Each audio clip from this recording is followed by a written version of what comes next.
Good evening, CAN TV viewers. Welcome to Immigration Issues. My name is Nancy Archery, and I'm with United African Organization. We are a community-based organization that serves African immigrants and refugees throughout Illinois. Our focus is on social justice, promoting social justice, social justice, and as well as economic justice and civic participation of African immigrants and refugees in the Illinois area.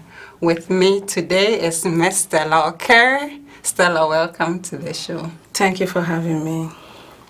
So Stella is one of the program coordinators at United African Organization.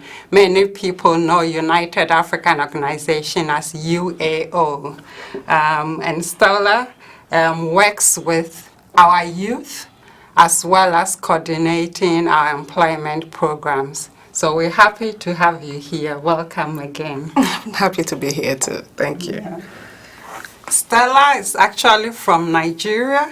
And so today we'll be sharing a little bit about Nigeria, as well as some of the programs that we have at UAO. So, Ms. Stella, yes, ma'am. Tell us a little bit about Nigeria. Hi, viewers. My name is Stella O'Carey. Like she said, I work with United Africa Organization, and I'm the Youth and Employment Coordinator. I come from Nigeria, been born in Lagos, but originally from Imo State. So, Keke Nude. Let me just speak language. The Yoruba tribe, Ekaleo, Ekule. So, a little bit about Nigeria. Nigeria, it's a wonderful country. If you have not been there, take a trip. And I grew up in Lagos, so I probably will talk a little about Lagos. If you come to Lagos, go to Eko. That's where we have business. It's like downtown, Chicago downtown, north side, south side. That's how Nigeria Eko is. That's Lagos? Yes, that's Lagos. Okay. Yes. Okay. We also hear about Abuja. Is that a different side in Nigeria? That's a different side in Nigeria. We have different states. Okay. But before, Lagos was the capital, but now they moved it to Abuja. Okay. Yeah. Okay. So tell us a little bit about the flag of Nigeria. Nigeria flag is green, white, green, which was designed in 1959, but was first official host on October 1st, 1960. So that's when we celebrate our Independence Day, 1960. The two greens stripe represents the Nigeria natural wealth, while the white one represents peace. Interesting. So the green is for the wealth of Nigeria. Yeah, the Nigeria natural wealth. And the white is for peace. It's for peace. Interesting. Yes. Interesting. Yeah. We know there's a lot of wealth in Nigeria. Of course, we have oil. Okay. And can you share with us? I know that as Africans, we are tribal in nature. Mm-hmm. And so tell us a little bit about the tribes in Nigeria as well. Oh, well, the tribes in Nigeria, we have a lot. Okay. So I may not go into details about the whole thing, but at least we have up to 300 tribes. Wow. Yeah, in Nigeria. Wow. So, but the largest one is the Hausa, Fulani, Igbo, Yoruba, Ijo, Ishekiri, and the other ones. I will be able to. There's no time for all of us to start measuring those ones. I think some of the common ones that I hear of are Is Yoruba a tribe too? Yeah, And yeah. then Igbo? Igbo, yeah. Okay. Then Okay. Hausa and Fulani. Okay. Yeah. Okay. Okay. What Which, Go Go ahead. ahead. Which I come in between the the Yoruba and Igbo. I'm Igbo, grew up in Yoruba land. Okay. Yeah. Okay. Okay. And they all have different languages as well? They have different languages. Even within the Yorubas, they still have different languages. The Igbos have different languages too. We have the Anambra, Delta, and there's different languages. Even within our own Igbo culture, we still have different languages in different villages. So sometimes when I speak, they kind of look at me like, where you from? Sometimes it's embarrassing, but I'll be able to catch up when other people speak, but not because I grew up in Lagos, which is not an excuse, Yeah. but I still catch up. That's right. That's right. Now let's talk about food in Nigeria. Okay. We all love African food, so tell us about the kind of food that we'll find in Nigeria. Like the tribe in Nigeria, so also the food. They have different type of food. They have the Yoruba have efo riro, ewedu, gbegiri, as ewedu, and the Igbo has egusi ogbono, ofe nsala, ofe olugbu, tons of that, and I don't want to spoil our language, but there's this rice with palm oil, oh my God, very, very interesting. So, we have jollof rice. How can I say? How can I not mention jollof rice? We have Nigerian jollof rice, which there's still a debate on Ghana jollof rice and Nigeria jollof rice. So I'll leave that debate to Another time. next Right? time. Yeah. Yes. And tell us a little bit about the culture too. What would someone experience, whether with Nigerians here or when you are in Nigeria? What should people expect to experience? What's the culture? I'll have to go back to the 300 tribes, so the culture, it varies. Like I said, I grew up in Lagos, so the culture in Lagos is quite different from the one in Imo State. So I can travel within the Lagos, even when I travel coming to Lagos like 2 a.m. in the morning, but I cannot travel to Imo State 2 a.m. because I grew up in Lagos, so I kind of get used to it, but I can't get used to going home. I don't know where to stop, all those things. So the culture different. They wear like Christmas time. We have the festivals, which I kind of find out that each community has their own festival day. Okay. They have festival from 23rd, 24th, 25th. So we they have the market day too in Imo State. So they celebrate the market day. On the market day, we kind of shift ourselves to that village and celebrate with them. So another market day, we celebrate with other villages. So it's kind of rotating, and you have fun going to village. You won't even know when the Christmas it's over. But in Lagos, we have just kind of Christmas, New Year, Boxing Day. Although they have some programs that you have to go to the beach or you go to the event, but the village in Imo State is just busy. And when you go from one family to another, you cannot reject the food because they kind of give you food every places you go. Interesting. Yeah. Interesting.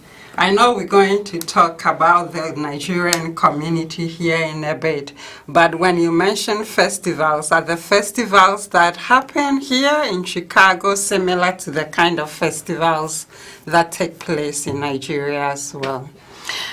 We kind of tried because it can never be the same because Nigeria is Nigeria, we have other things here. But here it's kind of limits because people go to work and it's kind of difficult to call off or take off. But back home, Christmas time, a lot of people were at home. They have to travel.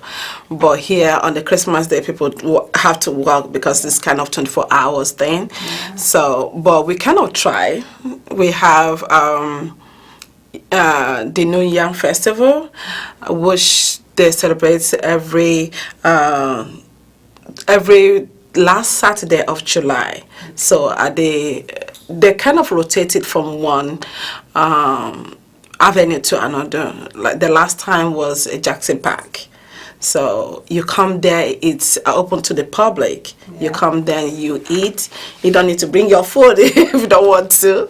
Bring your friends and just have fun. That's right. So that is actually a kind of a yam festival. Yes. Okay. Yeah. Okay. Okay. I know that, tell us a little bit about the culture in terms of parenting back home in Nigeria.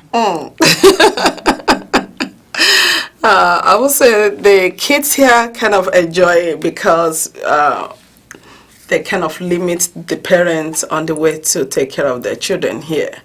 And that's why I know some people are going to criticize me about saying this. Some people send their children back home to learn what it means to be an African child.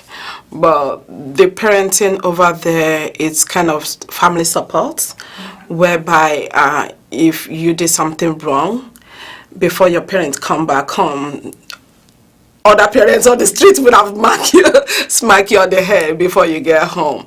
And it's kind of community support where everybody, when they say community raise a child, that was how it is. But right here, if you do anything, you get arrested. And when the child go outside, you get arrested too. So it's kind of difficult to do that, but we're trying, yeah. You mentioned that the flag and independence is in October. That means there will be, that's independence? Yes, that's our official Independence Day, not the 1959 that the flag was being designed. That's when they choose, I was not born there, to be the Independence Day. So Independence Day back home, it's very, very interesting because schools are closed and the celebration starts from ending of September through October. But right here, we kind of try, come together and have parade if they can. I like the New York parade. Oh my God, I've been watching them on YouTube. But I'll try and see when Chicago is going to have their own parade if they're going to have it at all. I don't know. I've never attended any of them. Okay. So now let's come back to the community here. Where do we find Nigerians typically in Chicago here? Some of Nigerians, when they come, they kind of settle in the north side. It's kind of a popular place for Nigerians. When they come, they settle at the north side, and everybody, when you ask people where they go, they say north side, and nobody want to talk about south side Chicago, south suburb where I live. But it's fun, I kind of understand that people in south side don't want to, or north side don't want to come to south suburb to live because they kind of get used to the environment and everything that comes with it. They have free access to cars, to bus, to taxi. Meanwhile, it's also you have to have a car before you can drive around. That's right. The city comes with its own advantages in terms of transportation. Yeah. Because you have the good bus system and then the train system that helps support those who don't have cars. Yeah. But like you said, we've seen over time that more and more immigrants are moving to the suburbs, especially for better education for their children and stuff like that. Do you know any communities that have, large numbers of people in those suburbs? Just like how things change, most of families, when they expand the family, they want to buy a home where they can settle down. So they kind of move down to suburb to live. But when they come to Chicago, they kind of husband and wife, or probably one child. So that will accommodate them to stay in probably 3 rooms or whatever. But when your family start expanding and you want to settle, kind of retirement, but it's not retirement anyway. So they kind of move down to South Suburb to buy a home and stay right there, because all here is sky rising homes. So yeah. You already mentioned some of the festivals that take place in the Nigerian community, which is the Yam Festival on the last Saturday of July. So we'll move on to talk a little bit about the African youth and some of the work that you do with some of the youth around here.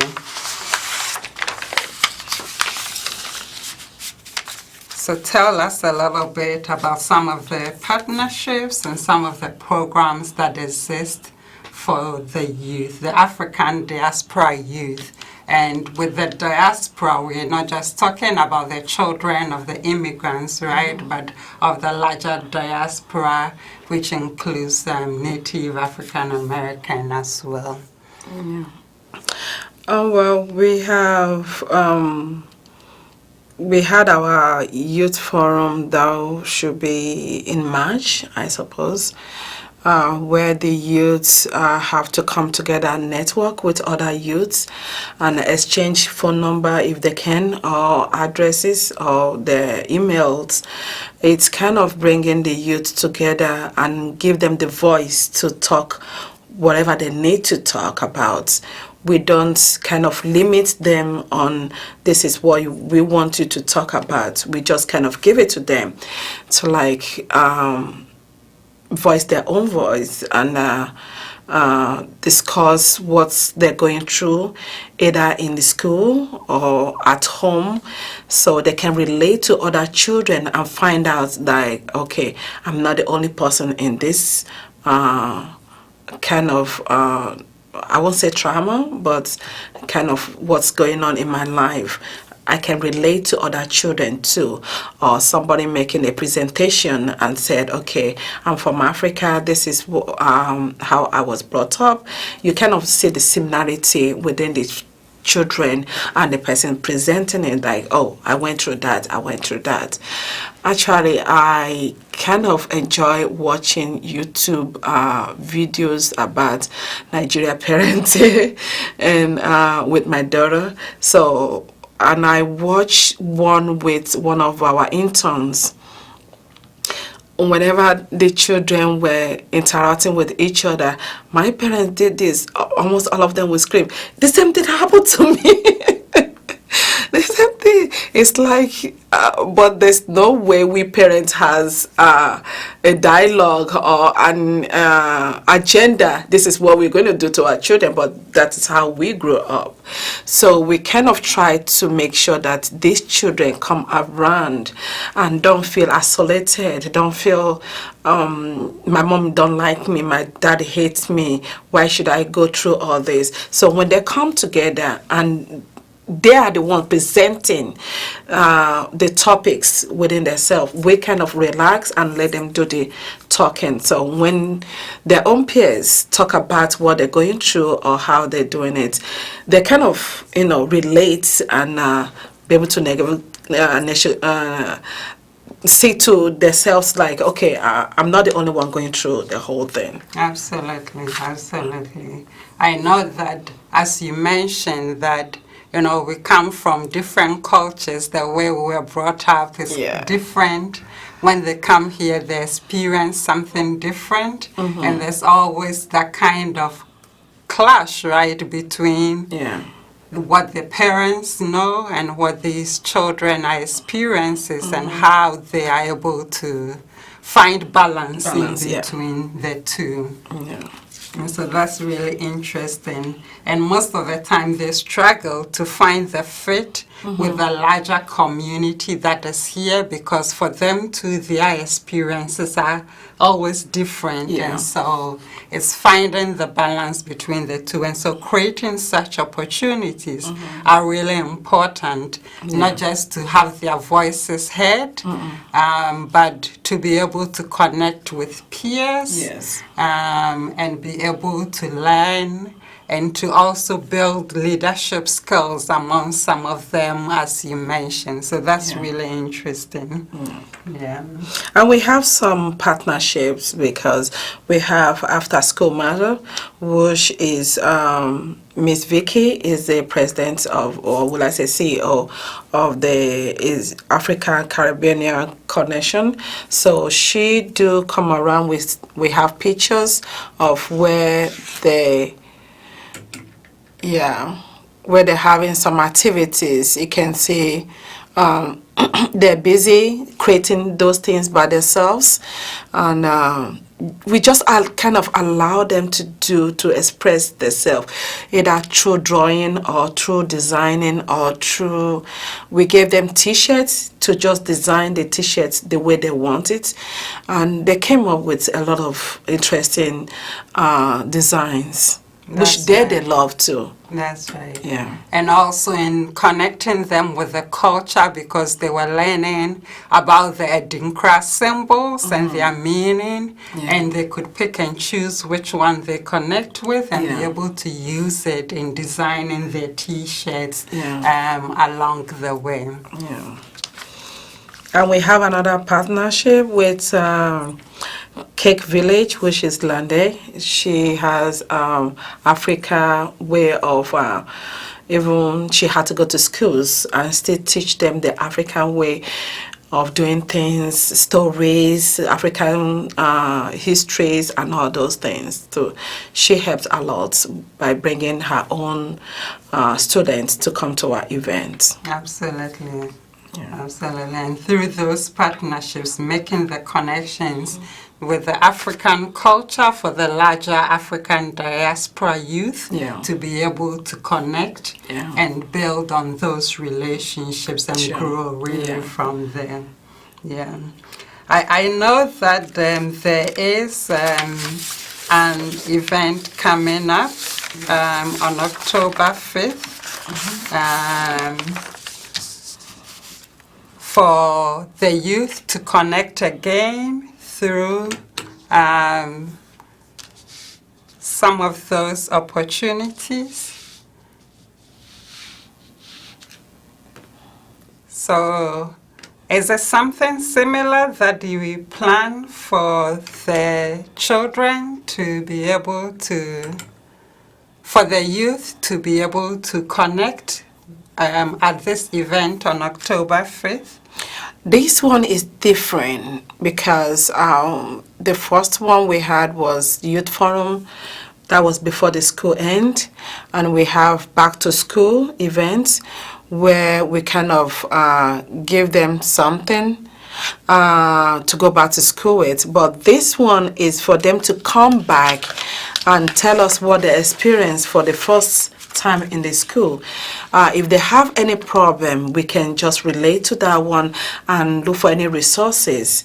If they're going through something they cannot discuss or disclose with their parents, they can discuss it with other children or other peers when they come around so that they can help each other.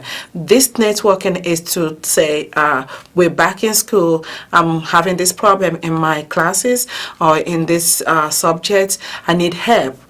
They can exchange phone numbers or emails so that we kind of come together, even though they're not the same areas, but we just want them to network, not to forget each other when they have problems or get frustrated with their classes.